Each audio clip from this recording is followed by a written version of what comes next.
नमस्ते मित्रों, सभी को जय श्री राम। आज हम जानेंगे गुरु नानक देव जी जो कि बचपन से लेकर आखिरी तक कैसे अपने जीवन यात्रा जिए, उसके बारे में जानेंगे। गुरु नानक जी ब्रह्मज्ञानी महापुरुष थे।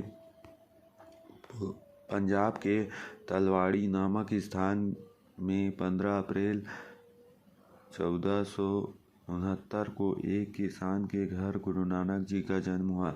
यह स्थान लाहौर से 30 मील पश्चिम में स्थित है। अब यह नानकाना साहब कहलाता है।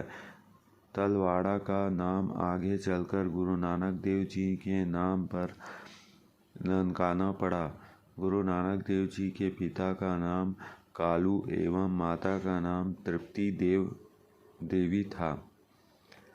उनके पिता खात्री जाति एवं बेदी वंश के थे। वे कृषि और साधारण व्यापार करते थे और गांव के पटवारी भी थे। गुरु नानक देव जी की बाल्यावस्था गांव में व्यतीत हुई। बाल्यावस्था में ही उसमें असाधारण और विलक्षण प्रतिभा थी।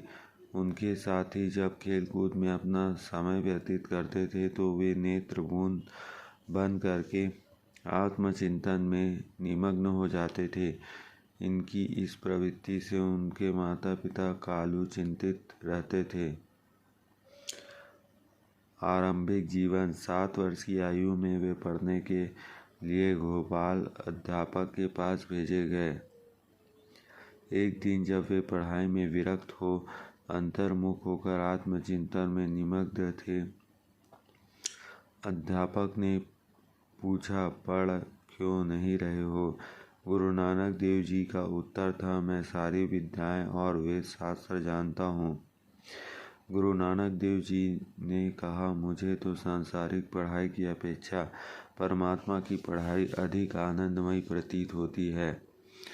यह कहकर निम्नलिखित वाणी का उच्चारण किया, मोह को जलकर उसे घिसकर स्याही बनाओ, बुद्धि को ही श्रेष्ठ कागज बनाओ, प्रेम की कलम बनाओ और चित्त की लेखक। गुरु से पूछकर विचार पूर्वक लिखो कि उस परमात्मा का न तो अंत है और न सीमा है। इस पर अध्यापक जी आश्चर्यचकित हो गए और उन्होंने गुरु नानक देव जी को पहुँचा हुआ फकीर समझकर कहा, तुम्हारी जो इच्छा हो सो करो।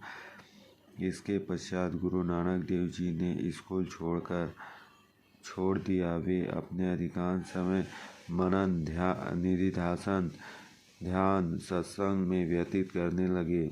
गुरु नानक देव जी से संबंधित सभी जन्म साखियाँ इस बात की पुष्टि करती है कि उन्होंने विभिन्न संप्रदाय के साधु महात्माओं का सत्संग किया।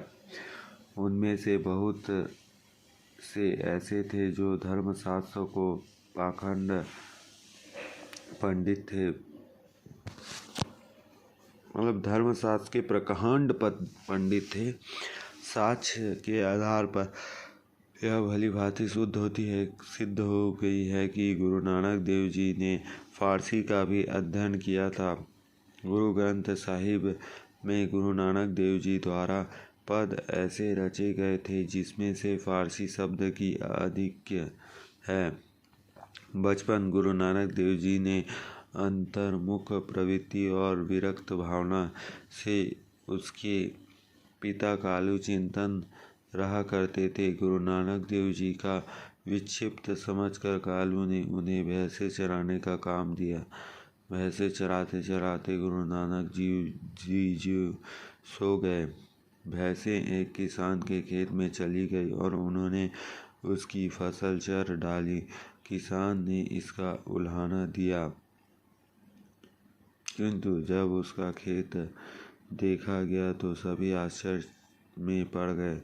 फसल का एक पौधा भी नहीं चरा गया था। 9 वर्ष की अवस्था में उनका यज्ञोपवीत संस्कार हुआ। यज्ञोपवीत के अनुसार के अवसर पर पंडित से कहा, दया कपास हो, संतोष सूत हो, संयम गांठ हो, सत्य उसे जनेऊ की पूरण हो। यह जीव के लिए आध्यात्मिक जनेऊ है। हे पांडे, यदि इस प्रकार का जनेऊ तुम्हारे पास हो तो मेरे गले में पहना दो। यह जनेऊ ना तो टूटता है, ना इसमें मैल लगता है, ना यह जलता है और ना यह खोता है। विवाह। सन 1485 में गुरु नानक देव जी का विवाह बटाला निवासी मूल की कन्या सुलखानी से हुआ। उसके वैवाहिक जीवन के संबंध में बहुत कम जानकारी है। 28 वर्ष की अवस्था में उनके बड़े पुत्र शीर्षेंद्र का जन्म हुआ। 31 वर्ष की अवस्था में उनके द्वितीय पुत्र लक्ष्मीदास अथवा लक्ष्मीचंद्र उत्पन्न हुए। गुरु नानक देव जी के पिता ने उन्हें कृषि व्यापार आदि में लगाना चाहा, किंतु उसके सारे प्रयास निष्फल हुए। घोड़े के व्यापार के निमित्त दिए हुए रुपयों को गुरु नानक देव जी ने साधु सेवा में लगा दिया और अपने पिताजी से कहा, यही सच्ची व्यापार है। नवंबर सन 1504 में उनके बहनोई जयराम, उनकी बड़ी बहन नानक जी के पति ने गुरु नानक देव जी को अपने पास सुल्तानपुर बुला लिया। नवंबर 1504 में अक्टूबर 1507 तक वे सुल्तानपुर में ही रहे। उनके बहनोई जयाराम के पास से वे सुल्तानपुर के गवर्नर दौलत खां के यहाँ मदी रख लिए गए। उन्होंने अपना कार्य अत्यंत ईमानदारी से पूरा किया। वहाँ की जनता तथा उसके शासक दौलत खां नानक जी के कार्य से बहुत संतुष्ट हुए। वे अपनी आय के अधिकांश भाग गरीबों और साधुओं को दे देते थे। कभी कभी वे पूरी रात परमात्मा के भजन में व्यतीत करते थे। मर्दाना तलवाड़ी के से आकर यही गुरु नानक देव जी का सेवक बन गया था और अंत तक उसके साथ रहा। गुरु नानक जी देव जी ने अपने पद गाते थे और मर्दाना रबाब बजाता था।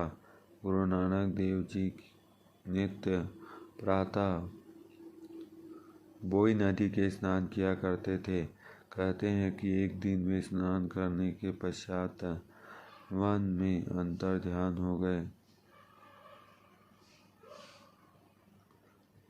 उन्हें परमात्मा का साक्षात्कार हुआ। परमात्मा ने उन्हें अमृत पिलाया और कहा, मैं सदैव तुम्हारे साथ हूँ। मैंने तुम्हें आनंदित किया है। जो तुम्हारे संपर्क में आएगा वे भी आनंदित होंगे। जाओ, नाम में रहो, दान दो, उपासना करो, स्वयं नाम लो और दूसरों को नाम स्मरण कराओ। इस घटना के पश्चात वे अपने परिवार का भार अपने ससुर मूल को सौंप कर विचरण करने निकल पड़े और धर्म का प्रचार करने लगे। मर्दाना उनकी यात्रा में बराबर उनके साथ रहा। जय श्री राम।